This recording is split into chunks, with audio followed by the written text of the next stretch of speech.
Hola, a continuación vamos a presentar el gasto cardíaco, la precarga y la poscarga. Mi grupo está conformado por Aguilera Laura Daniela, La Torre María Camila, Quiñones Camilo Andrés y Belandia María Elena. Y mi nombre es Cristian Belandia. Somos estudiantes de segundo semestre de la Universidad del Bosque. Se denomina gasto cardíaco al volumen de sangre expulsado por un ventrículo en un minuto. La frecuencia cardíaca en reposo promedio en un adulto es de 70 a 80 latidos por minuto. El primer mecanismo compensatorio para aumentar el aporte de oxígeno a los tejidos es el incremento de la frecuencia cardíaca. Las variables que afectan al volumen sistólico son la precarga, la poscarga y la contractibilidad. El producto de la frecuencia cardíaca y el volumen sistólico dan un gasto cardíaco promedio de 5.500 mililitros. Esto quiere decir 5.5 litros por minuto. El gasto cardíaco se representa en mililitro por minuto. Para hallar el gasto cardíaco utilizamos la siguiente fórmula. Gasto cardíaco es igual a volumen sistólico, que es mililitro por latido, por frecuencia cardíaca, que sería latido por minuto. A continuación veremos un ejemplo. En un hombre adulto promedio en reposo, el volumen sistólico es de cerca de 70 mililitros por latido y la frecuencia cardíaca es de 75 latidos por minuto. Entonces, para hallarlo ponemos gasto cardíaco es igual a los 70 mililitros por latido por los 75 latidos por minuto. Esto nos da 5.250 mililitros por minuto. Como es por litro, entonces debemos pasar el mililitro a litro, que sería 5.25 litros por minuto. Regulación del gasto cardíaco. Un corazón sano va a bombear sangre que entró a sus cámaras durante la diástole previa. En otras palabras, si retorna más sangre en la diástole, se eyecta más sangre en la sístole siguiente. En reposo, la descarga sistólica es del 50 al 60% del volumen del fin del diástole, debido a que un 40 a un 50% de la sangre permanece en los ventrículos luego de cada contracción.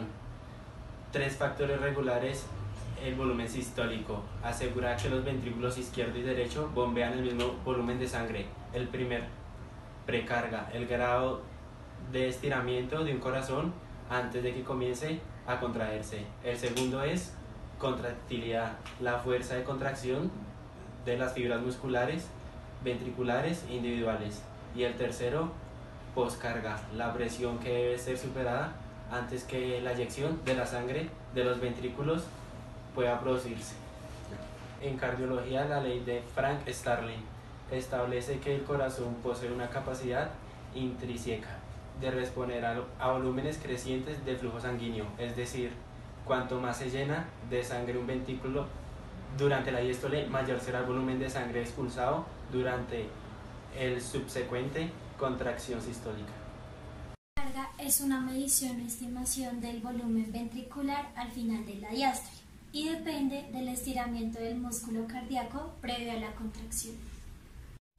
Una precarga mayor en las fibras musculares cardíacas antes de la contracción aumenta su fuerza de contracción. Esto podría compararse con el estiramiento de una banda elástica, pues cuanto más se estira la banda, con más fuerza volverá a su lugar de reposo. Dentro de ciertos límites, cuanto más se llene de sangre el corazón durante la diástole, mayor fuerza de contracción ejercerá durante la sístole. Esta relación se conoce con el nombre de ley de Frank Starling del corazón. La precarga es proporcional al volumen de fin de diástole, que es el volumen de sangre que llena los ventrículos al final de la diástole. Normalmente, debido a esto, a mayor volumen de fin de diástole, mayor es la fuerza que desarrollará el corazón en la contracción siguiente. Dos son los principales factores determinantes del volumen de fin de diástole. El primero es la duración de la diástole ventricular y el segundo, el retorno venoso, que es el volumen de sangre que retorna el ventrículo derecho.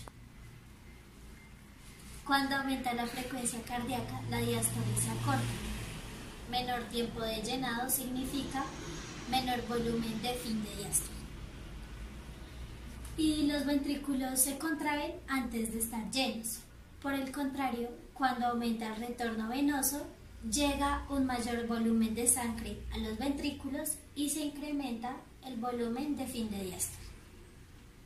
La contractilidad es el segundo factor que influye sobre el volumen sistólico, es la contractibilidad miocárdica, la fuerza de contracción a una determinada precarga. Los agentes que incrementan la contractibilidad se denominan agentes inotrópicos positivos y aquellos que la disminuyen son los agentes inotrópicos negativos. Por lo tanto, para una precarga constante, el volumen sistólico aumenta cuando una sustancia inotrópica positiva está presente. Los agentes inotrópicos positivos promueven la entrada de electrocitos de calcio a la fibra muscular cardíaca durante los potenciales de acción, lo que aumenta la fuerza en la próxima contracción. La estimulación de la división simpática del sistema nervioso autónomo por medio de hormonas, como la adrenalina y la noradrenalina, incrementa el nivel de electrocitos de calcio en el líquido intersticial.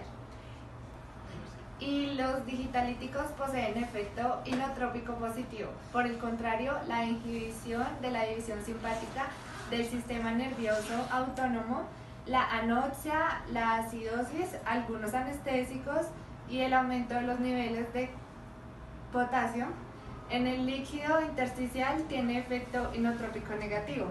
Los bloqueantes de los canales de calcio son fármacos que pueden tener efecto inotrópico negativo al reducir la entrada de electrocitos de calcio y por lo tanto disminuir la fuerza del latido. Bueno, continuamos con la poscarga.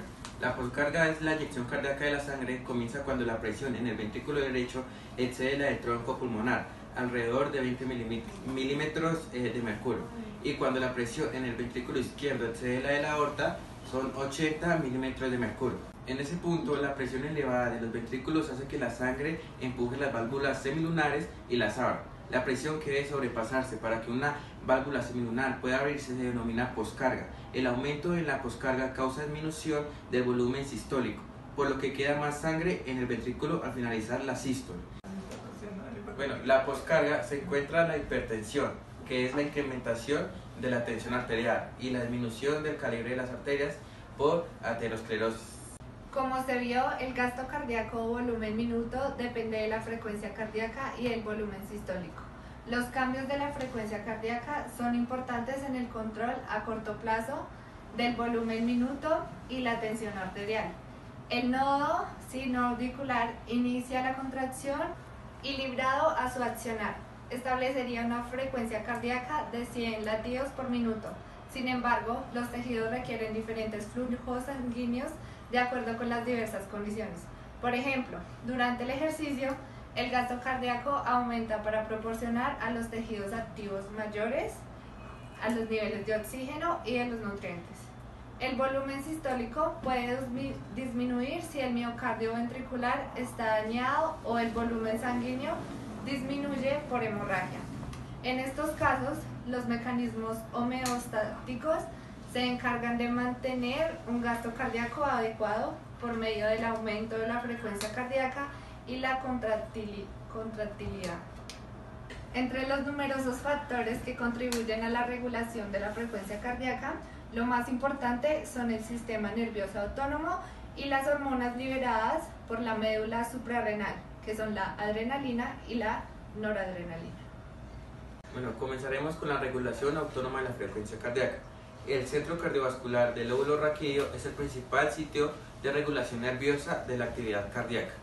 Esta región del tronco encefálico recibe aferencias de numerosos receptores sensitivos y centros cerebrales superiores, como el sistema límbico y la corteza cerebral.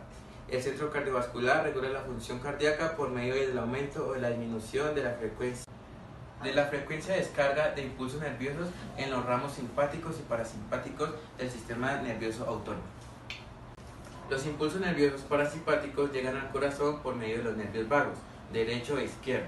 Los axones vagales terminan en el nodo sinoauricular y en el nodo auriventricular y en el miocardio auricular. Liberan acetilcolina, la cual reduce la frecuencia cardíaca mediante la disminución de la frecuencia de despolarización espontánea en las fibras aurorítmicas.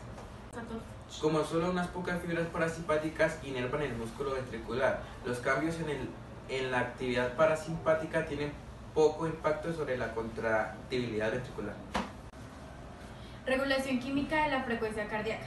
Ciertas sustancias químicas influyen tanto fisiológicamente básica del músculo cardíaco como en la frecuencia cardíaca. Por ejemplo, la hipoxia son los bajos niveles de oxígeno, la acidosis, el pH disminuido, la alcalosis, pH elevado, determinan la actividad cardíaca. Varias hormonas y cationes tienen importantes efectos sobre el corazón. Hablaremos sobre las hormonas, como la adrenalina y la noradrenalina. En la médula suprarrenal aumentan la contractibilidad cardíaca. Estas hormonas estimulan las fibras musculares cardíacas de manera semejante a la de la noradrenalina liberada por las terminaciones nerviosas simpáticas. El ejercicio, el estrés y la excitación causan liberación de dichas hormonas por parte de la médula suprarrenal. Las hormonas tiroideas también aumentan la contractibilidad y las frecuencias cardíacas. Un signo de hipertiroidismo, incremento excesivo de las hormonas tiroideas. Es la taquicardia, quiere decir taqui, rápido, que aumenta la frecuencia cardíaca de reposo.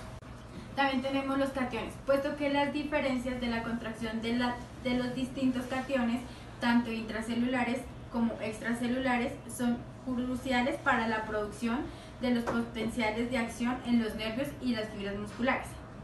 No es sorprendente que los desequilibrios iónicos puedan afectar rápidamente la acción de bomba miocárdica.